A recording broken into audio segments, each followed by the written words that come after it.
welcome to episode 3 of The Hungriest Knitter. I am your host, Rachel, and I'm coming to you from Washington, D.C. Thanks so much for spending a little bit of your time with me today. If you're a new viewer, thank you for stopping by and giving me a try, and if it is not your first time with me, thank you so much for coming back. Things have been a little crazy in the last few weeks, so I am going to have to keep this episode kind of short. I apologize, but I want to get something out. But work has picked up a little bit, and I've had some social obligations that have kept me away from knitting, unfortunately, including a book club meeting, which required me to, read the book, and I love reading. Don't get me wrong, I love to read, but I haven't developed the skills required to knit and read at the same time yet. So in the meantime, it cuts out of my knitting time if I'm not going to use audiobook. That being said, with all the things that have been going on, I haven't had as much time as I would like to knit, and we'll probably have less to talk about, so it will follow that the episode will be a little short this week, I think. But hopefully this means that next time I will be able to catch up and have some more stuff to share, and I have a lot of projects that are sort of marinating in my brain right now that I'm excited to get started on or to swatch for, and so hopefully that means coming up in the future there's going to be a lot more stuff to share. Sorry, I'm looking down my show notes. So with that being said, why don't we start with what's on my needles, because there's nothing off my needles this time. So I'm still working on the striped rag socks, and these are just the basic vanilla socks, but I do have the first sock off the needles, so I'm really happy about that. I got this baby done. We had a snow day right after I recorded episode 2. We did end up with that snow day as predicted. We ended up with maybe 2 days off. I can't even remember anymore. That being said, I spent the entire day at home and got to knit. So I got this first sock off the needles the evening after snow day, at the end of our snow day, and tried it on and was very pleased with the results. So I love the way the stripes look. I'm obsessed with these stripes. They're so beautiful. And so I'm on sock number 2, and I've turned the heel, and the stripes are pretty well lined up. It's not perfect. I'm off by a couple rows, but the heels are pretty good, so I feel pretty good about this one. I feel like they're going to look, I'm hoping that I just end the toe on sock number 2 with this brown color. But I'm on the foot now. I've done the decreases on the gusset, so I feel like this is going to be a pretty fast. It doesn't take me too long to finish up a foot. I think in an evening or so, I'll be able to have this done. And then I'll have my second pair of hand knit socks, which I am thrilled about because I love this yarn, and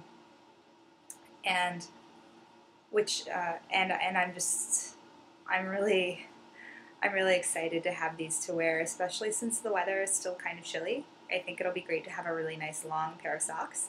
And then I'm going to have a lot of leftovers, so I'm thinking about making a hat for my baby nephew with the leftovers, or maybe baby socks for him or something. But in the meantime, I know this will knit up really fun. So almost an FO. Not quite. Soon though. I have been working on my Pomme de Pin cardigan, but it's very erratic at best. I think I've gotten about 5 rows in. Excuse me. I think I've gotten about 5 rows in since I last talked to you.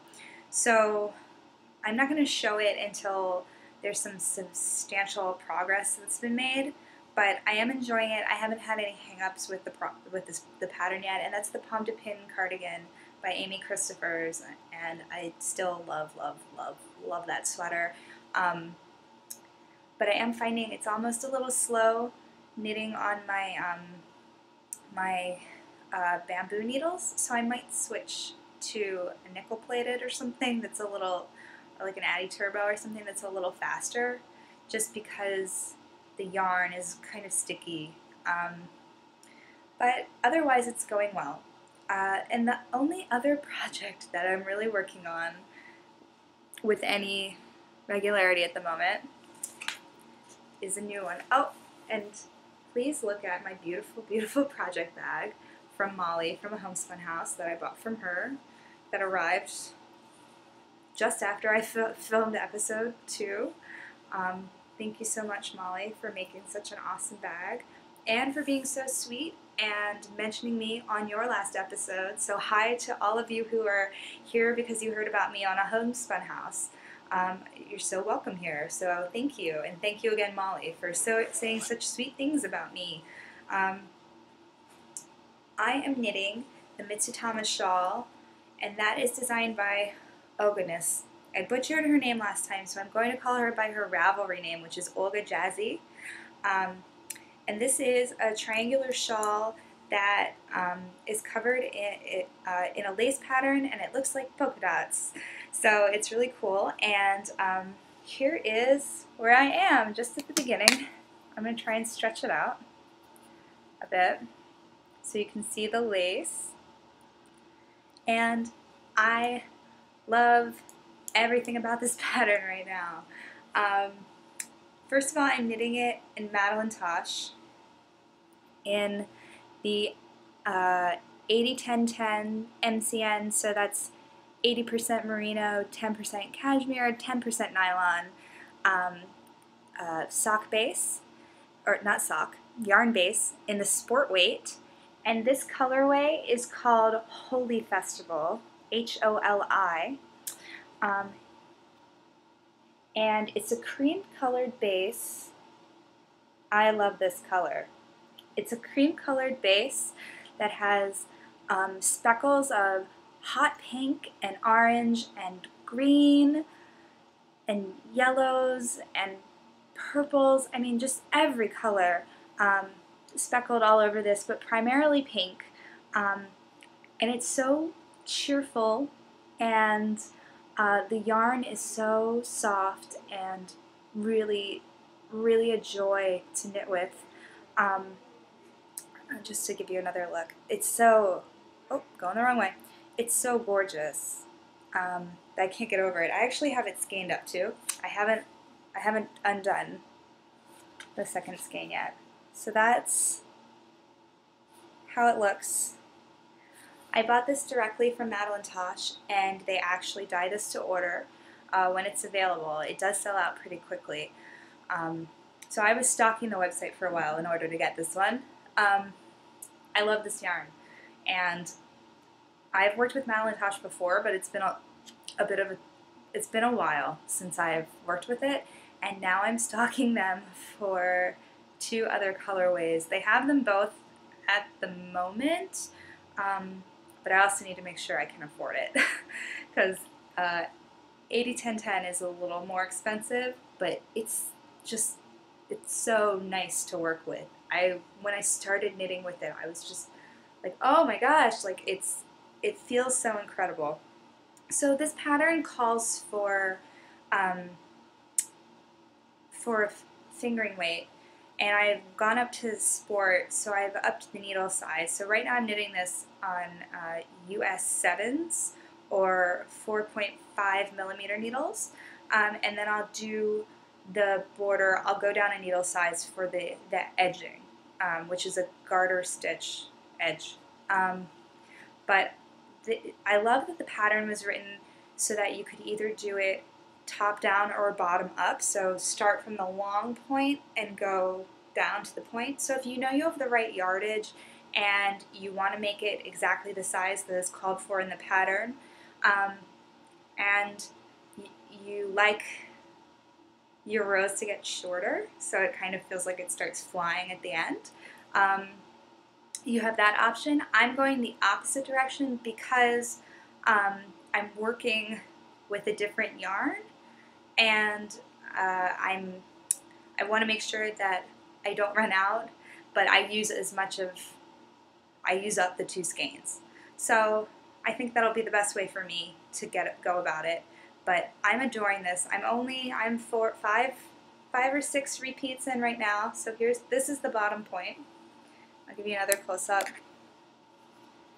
But it's so fun. It's really not a color I would actually wear, but I'm really enjoying working with it. I think I will end up giving this to my mom, and then I think I'm going to want to knit another one in a different speckled colorway that I saw from Madeline Tosh, I believe called Modern Fair Isle. I also love the Klee one, which is with purples and more saturated jewel tones on a cream colored base, so I'm kind of obsessing with those right now. I love these, like, I feel like the speckled yarn thing is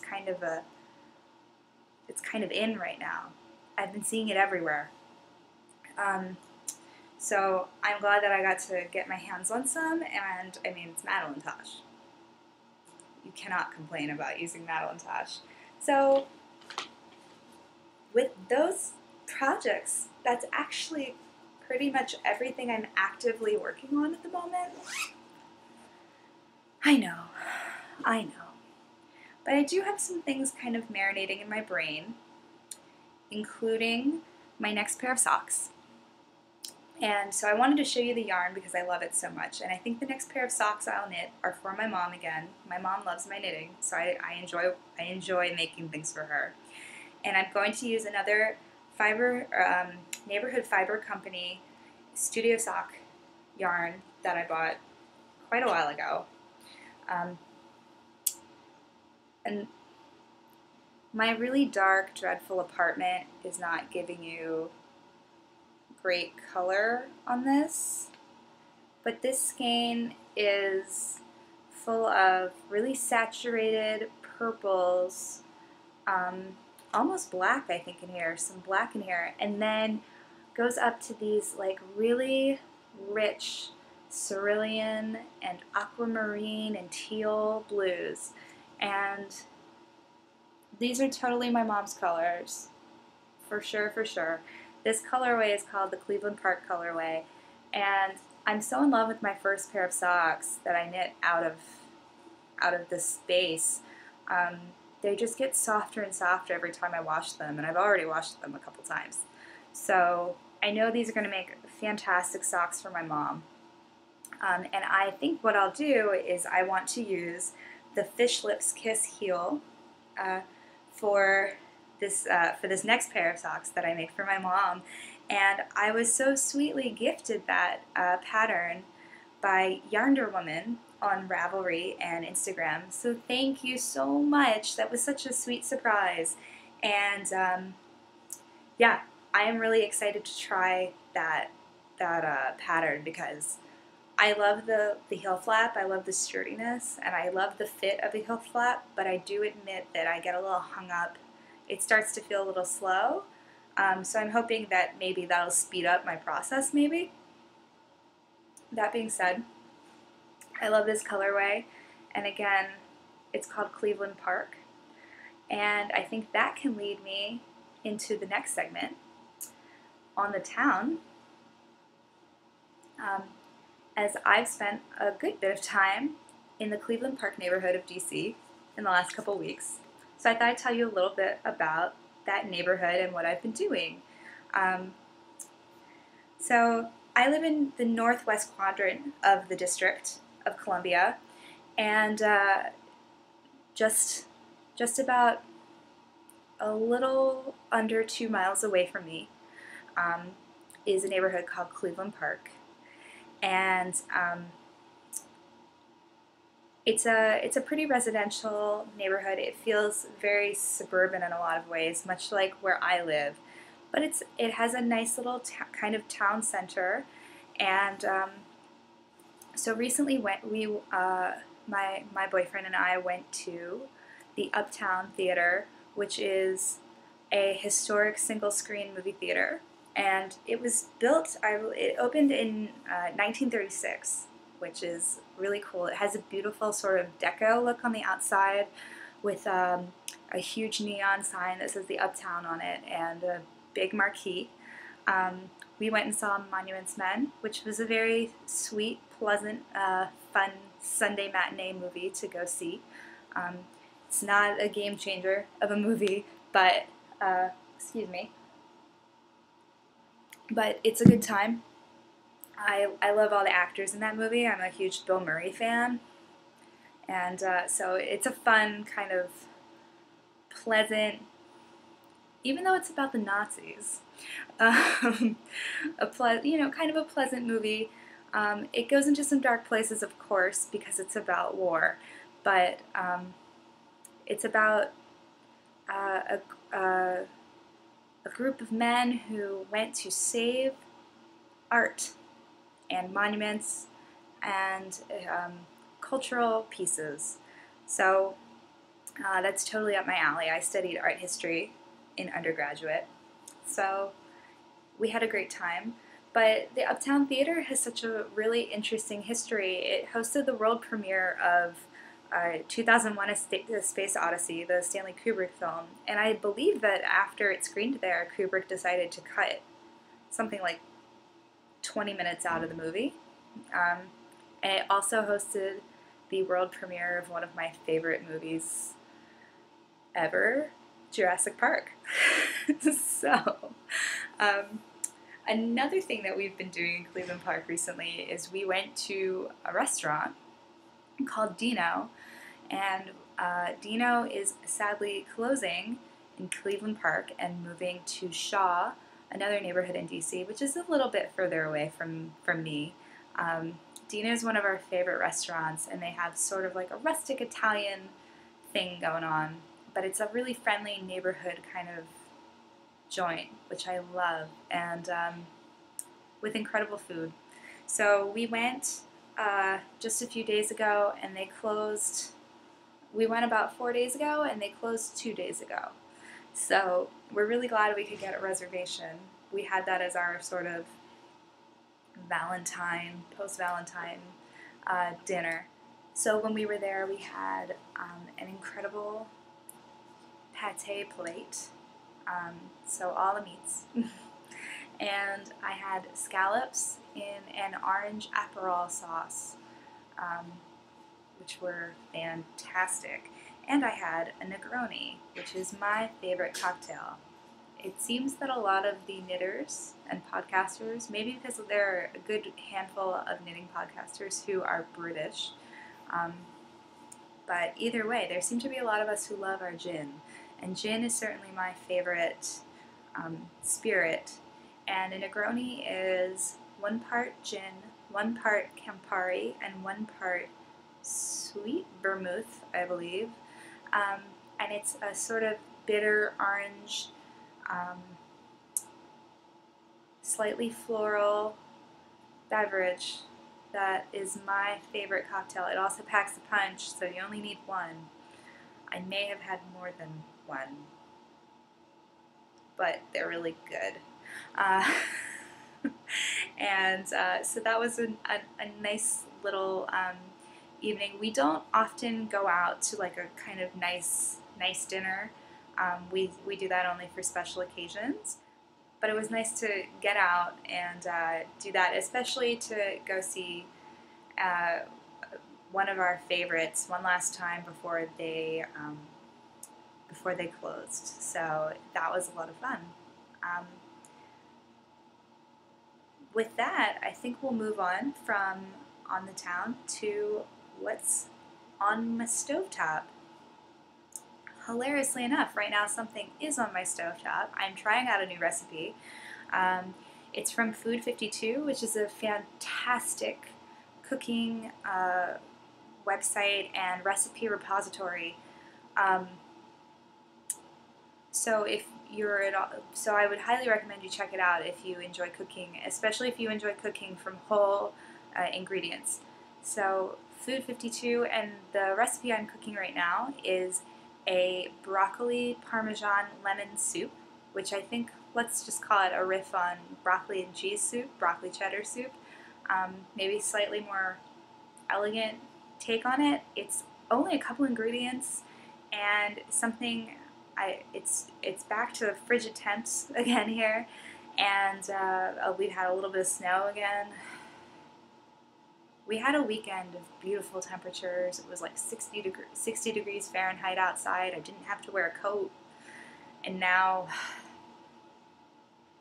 we're back. So if it's going to be that cold out, I'm making a giant pot of soup. So I'll let you know how it turns out. And one more little bit of cooking that's been on my brain. My boyfriend's birthday is this weekend. And so I am helping him throw a party. And he decided that he wanted all the food, and this was my idea, so it's all my fault, really. He wanted the food to have beer in it, if it could. So we're doing a beer-themed menu. I swear, every menu I've talked about so far has been based around an alcohol.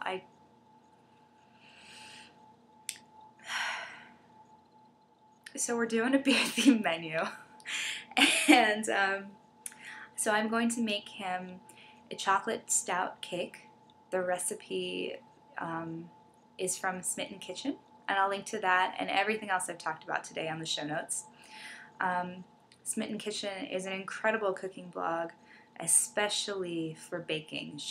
Deb Perlman is the author of Smitten Kitchen blog and the Smitten Kitchen cookbook, and if I'm ever looking for anything baking related, she's the first place I go.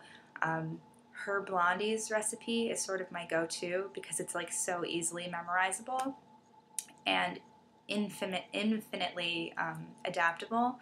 And I know the cake I made for my boyfriend last year was a Smitten Kitchen cake, so I trust that she tests her recipes to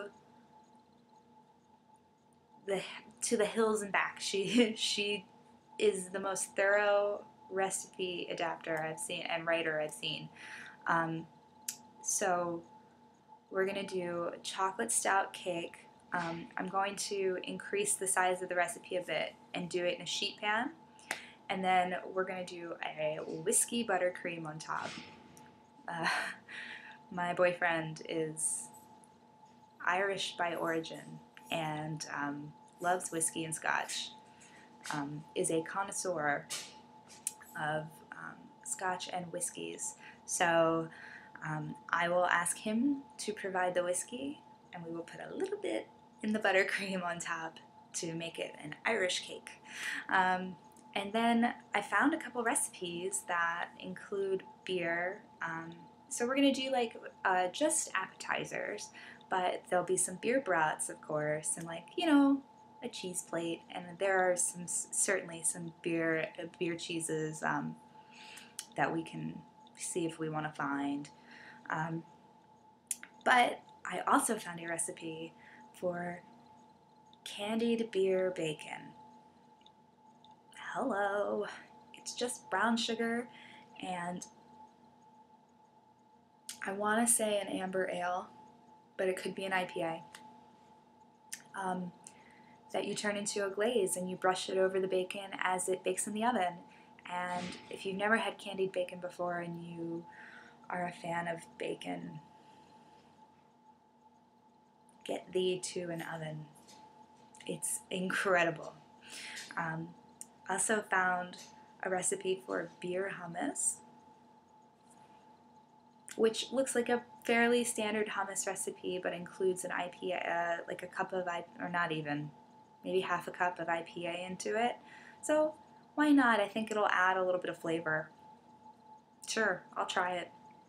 I found another recipe for beer artichoke dip, which again sounds like a very standard baked artichoke dip, but includes a little bit of beer. If you have any recipes with beer in it that you recommend, that are appetizer recipes or something that can be for a party menu, please send them my way.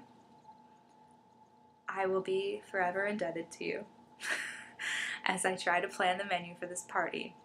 But by the time I record next, I'll be able to tell you all about how it went and hopefully I will take some pictures, and I'm sure that I'll end up throwing those on Instagram and I can share them in the thread. With that, I think that's where we'll end today. Again, apologies for sort of rushing through this episode. I do have a lot of ideas running around in my head as to future episodes and future knitting and things I want to cover. So I apologize if I'm a little scattered today. It has been crazy town, but hopefully I'll get myself back together, and then we'll be back to normal for the next episode. Anything and everything you want to know about the Hungriest Knitter can be found on the show notes and on the blog, which is thehungriestknitter.com. You can find me on Twitter, on Ravelry, and on Instagram as Rachel Lynn C. And iTunes reviews are greatly appreciated. Any feedback you have is greatly appreciated. You can email me at thehungriestknitter@gmail.com if you have any questions or constructive criticism that you'd like to share. Please, by all means, let me know what you want to hear about. Join us in the Ravelry group, the Hungriest Knitter Videocast, and get involved in the conversation. We've been welcoming some new members to the group, and it's been a lot of fun getting to know you guys. So again, thank you so much for coming by, for spending a little bit of time with me. Come say hello in the Ravelry group. Let me know what you think. Let me know what you're working on. Let me know what you're cooking, because I definitely want to know about that. And until next time, have a great next couple of weeks, and stay hungry. Bye.